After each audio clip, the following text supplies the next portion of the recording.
Staying silent can often be beneficial to you, and other times it can be beneficial to those around you. Number 1. When your judgment is clouded. When you should not speak up is when you are having trouble thinking clearly.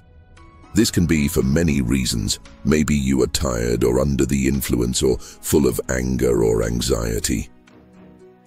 In these situations, it's better to wait a little before you speak your mind.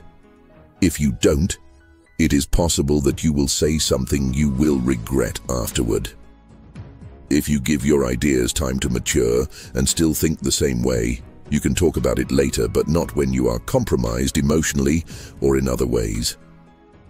Number 2. When your words will be hurtful.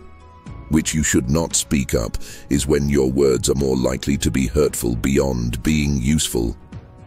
Sure, there are situations when others need to hear the truth, harsh as it may be, but these situations are rarer than we think. Consider whether the words you want to speak are going to be useful or if you are acting to hurt the other person.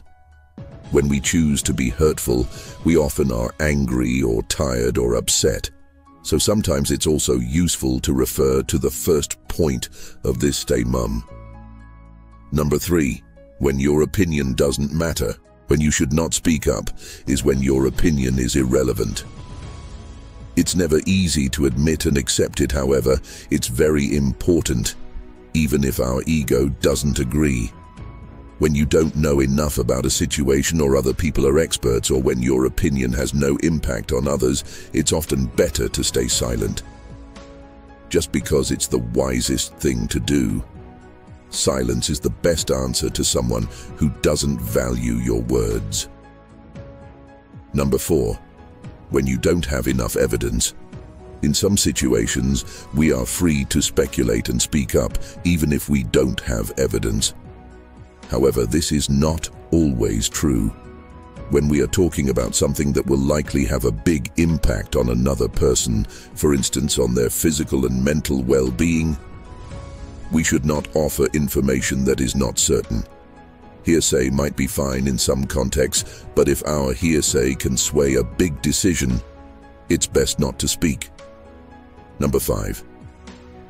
When asked not to speak. If recognizing that your opinion is not relevant is hard for the ego, being asked to stay silent is even harder. You might be asked to take a back seat in some situations, for instance, in some work contexts or in other circumstances, and that can make us want to speak up. However, it's best to restrain that impulse and instead reflect. Why are we being asked to stay silent? Listening and learning can also be good in these situations. Number 6. When you don't have anything to say. Just because you feel you ought to add something doesn't mean you should. Instead, you might support what someone else has said. It can feel awkward saying that you don't have something to add, but it is usually better than speaking for the sake of speaking. Allow yourself to admit when there is nothing to add. Be careful with your words. Once they are said, they can be only forgiven, not forgotten.